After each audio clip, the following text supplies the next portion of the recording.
Hello, and welcome to Packing for Korea with Camille.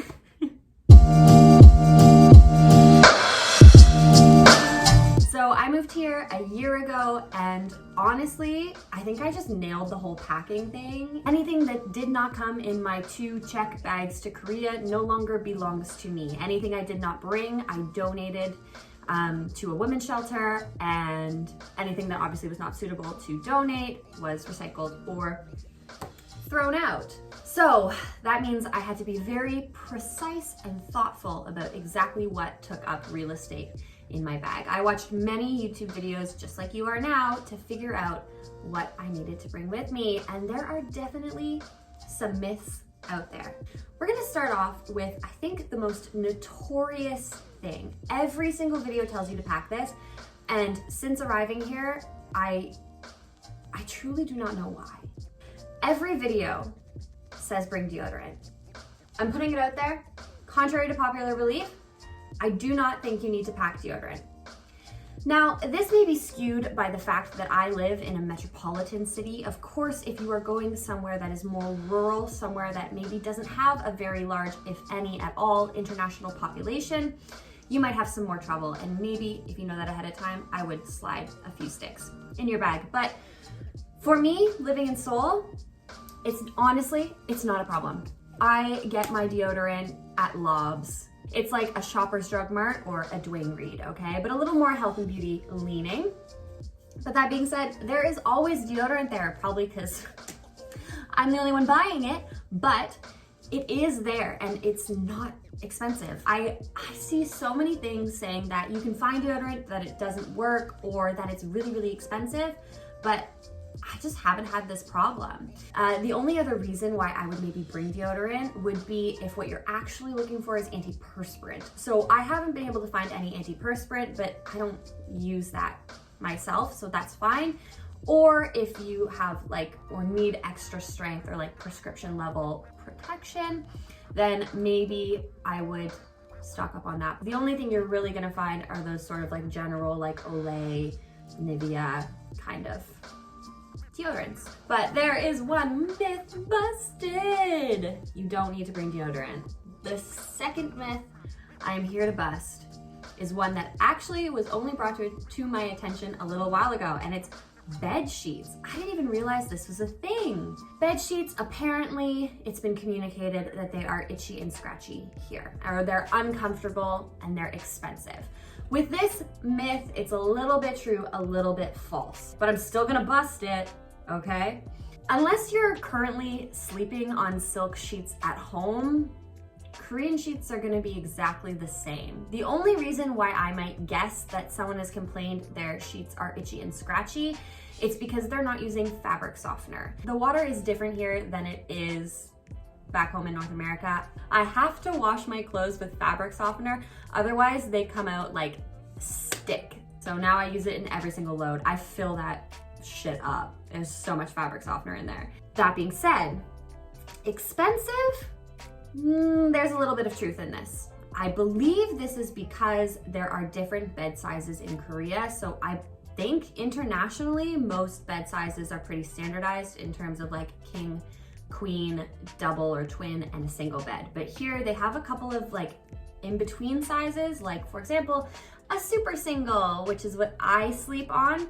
This could be a reason why sheets are more expensive when you don't have one of this sort of internationally standardized bed sizes.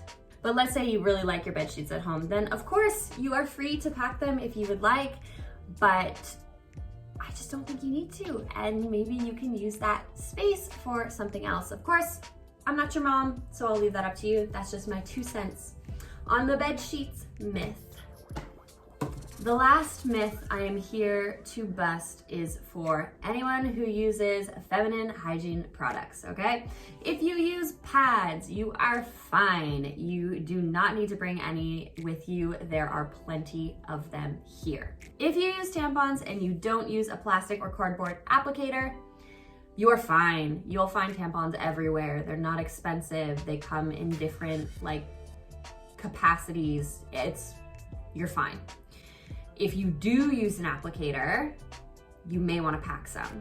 I say this because it's a little bit more difficult to find tampons that come with a plastic or cardboard applicator. So maybe you want to pack a couple of months worth in your suitcase just to hold you over until you find a store that supplies that type of tampon that you like to use. Myth busted. So now that we've busted the myths, it's time to move on to the do's and the don'ts, okay?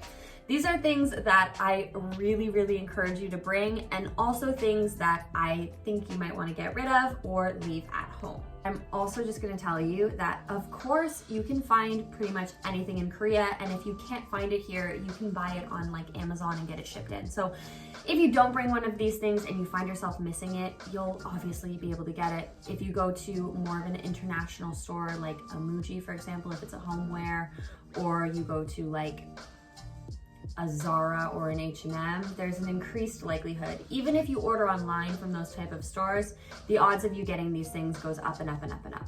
So it's not impossible to find these things in Korea. It just might be a little more difficult or a little more expensive, which is why I am personally happy that I packed them so I didn't even have to think about it. So let's start with the do's. Do bring a full-sized towel. In Korea, of course, there are towels, but they are usually about this size. Most Koreans are just used to using it to dry their body, as opposed to wrapping themselves in it and wandering around for 30 minutes like it's basically a dress. If you are like me and you like having a big fluffy towel to wrap yourself up in after a shower, then I would highly recommend you make room for that in your bag. If you're okay using just a hand-sized or face-sized towel to wash your body after a shower and jump right into your clothes, then you will be absolutely fine. Moving into the clothing and shoe category, I will preface this by letting you know that I am tall and my shoe size is a size 10 and a half. So the biggest shoe size you're going to find for a woman at just like a general shoe store is going to be about a 250.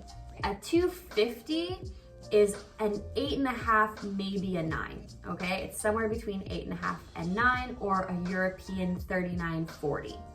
It is disheartening to me when I see a cute shoe if I'm out shopping. And I just know, I don't even ask anymore, which kind of sucks, but I just know they're not going to carry anything bigger than a 250. So if you like your heels, if you like your cute boots, definitely pack as many of those as you can fit in your suitcase, for sure, if you are over basically a size 8, 8.5.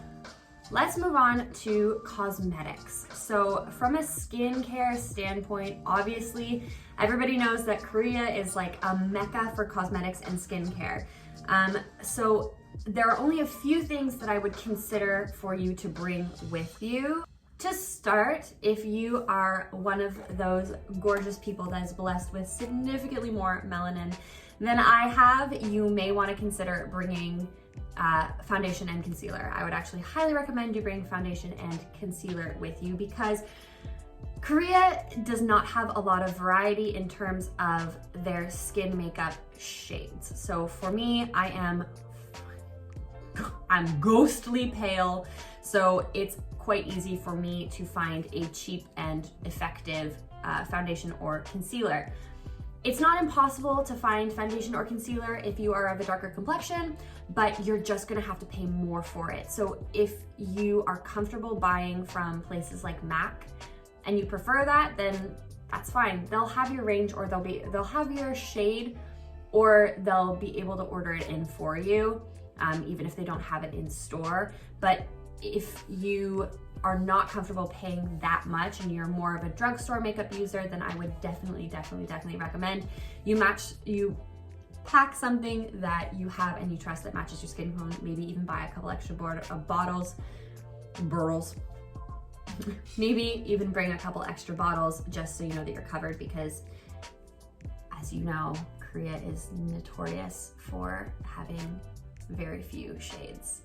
I will also let you know that if you are a curly haired girl like I am, you're going to need to bring your curly hair products. So I don't wear my hair curly very often because honestly, I'm still trying to figure it out. I only became a curly haired girl like maybe 3 years ago. I don't know. One day I woke up and I had curly hair and I just didn't know how to deal with it. I still don't know how to deal with it, but I do know that there are products that I need when I want to wear my hair curly, and these are very hard to find. Anything from a 2A to a 4C and you want to use product, you need to bring it with you. If you have any electronics that you're bringing with you that you want to plug in, be warned. Not only is the plug style different here, but the voltage is different as well, okay? If you're thinking about bringing like a blow dryer or a hair straightener, just don't do it. I know it stings a little bit to purchase a hair dryer or a hair straightener when you know you have one at home, but would you rather bring it all the way here, break it, and then have to buy a new one, or just start with a fresh one? And that is my ultimate packing guide. If you are moving to Korea soon, I am so excited for you. I cannot wait for you to experience this incredible country for yourself. If you enjoyed this video, please also don't forget to like, comment, and subscribe. Getting to interact with you guys means so much to me as a small creator. I love when I get notifications from you. And also, speaking of notifications, please hit the notification bell if you like to get notified every time I post, which, by the way, is Sundays at 11 p.m. Korean Standard Time.